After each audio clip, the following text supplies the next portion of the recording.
All right, so now that we've covered the basics of how to use the platform, I wanted to show a couple of the recruiting preferences, kind of the settings and options that we can use on roles to help the process work a little bit more smoothly or more automated. So all of the recruiting preferences will be accessed through the system settings here on the left, and then under the recruiting preferences menu item. Now, you will see fewer options here than you're seeing on my screen. However, the important ones for you to be able to access and uh, and use will be available to you. And if they're not, just reach out and we'll get that permission changed. So we'll start with the pipeline stages. Now, right now, we do have two distinct pipelines. One that is used for the majority of our roles, and then the other that is used for the more in-depth interview processes, uh, corporate high-level roles, managerial positions, things of that nature. Um, within each of these, we can edit actions that will be pushed across all of the roles that use this pipeline. So as we can see right now, there are 12 positions using this pipeline. And so if we made a change here, that change would reflect in all 12 of those positions automatically. Now we can still edit the individual positions to have a different stage action for the hiring manager review or the phone screen.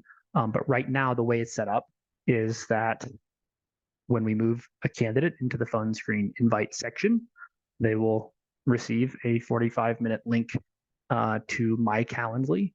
Likewise,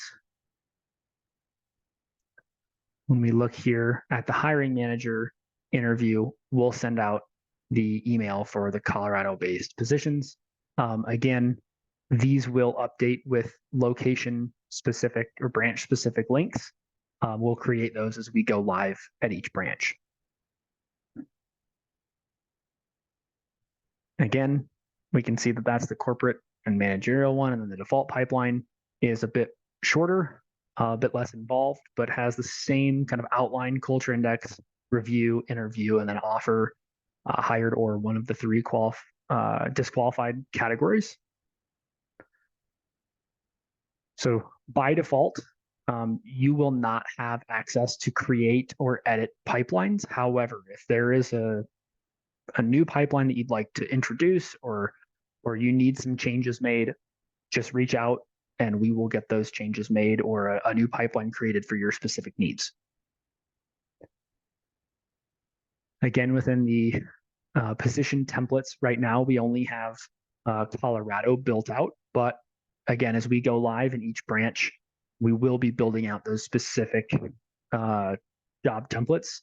For example, in Colorado, we are legally required to offer 1 week of personal or sick time off. And so we combine that with another week of PTO for essentially what is functionally 2 weeks of PTO.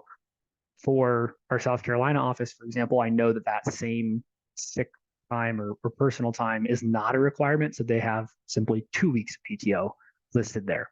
All of our positions also follow the same flow. So team, opportunity, compensation and benefits, responsibilities, preferred qualifications, requirements, schedule, location, and then an equal opportunity statement, as well as a disclaimer that we are not authorizing or not authorized to sponsor a visa for any applicants. Hopefully that means we have fewer folks applying from countries that we're not able to bring lower.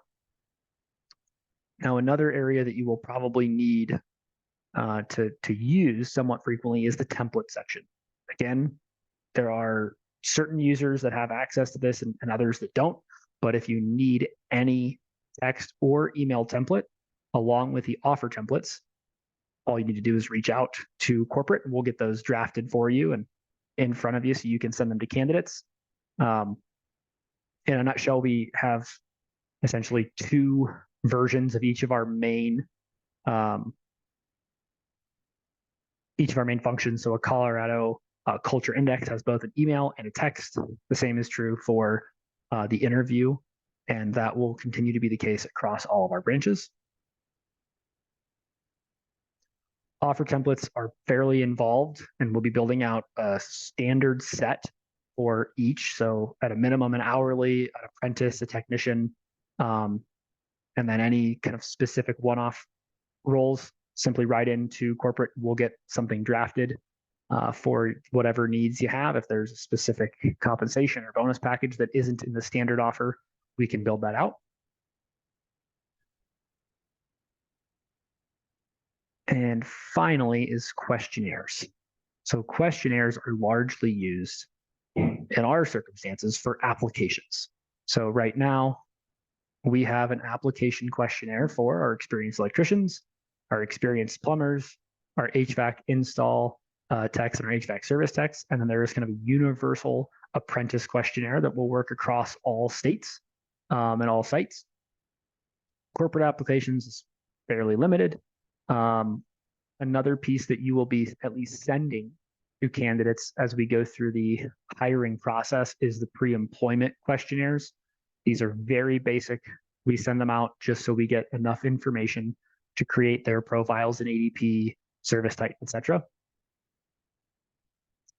And currently, we have grouped these by function. So there's certain management roles, warehouse positions, accounting. There's some kind of tests down here. But as we are on site and are rolling these tools out, when we do the implementation, we'll create any of the custom questionnaires that you need for your specific branch. Again, a lot of these are going to automatically attach either tags to our candidate's profile or rule them out.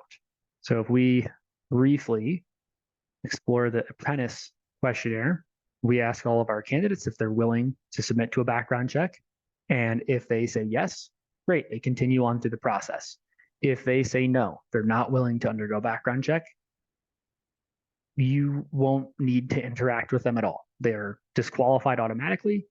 It is classified as a questionnaire related disqualification because they're unwilling to take a background check.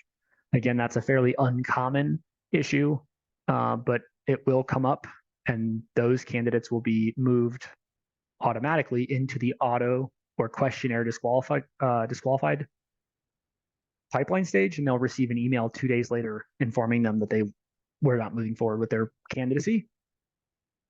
And another example of how we can use these questionnaires for apprenticeships, because there's no particular experience required, if a candidate applies to an HVAC service apprenticeship, but is also open to an HVAC install apprenticeship, they can select any of these options and it will tag their profile with the accompanying tag. So as we are looking for candidates and searching in the candidate view, we can find the folks who have expressed an interest in a particular role and reach back out to them if we didn't move forward with them the first time. So this is kind of the overview of the back end. There's a whole lot of these tools that we don't use currently, but that should give you the tool set that you need to work within Breezy at the kind of general level. And again, if there's any custom question sets or templates that you'd like to have built out so you can send them to candidates, please contact corporate and we'll get those drafted for you.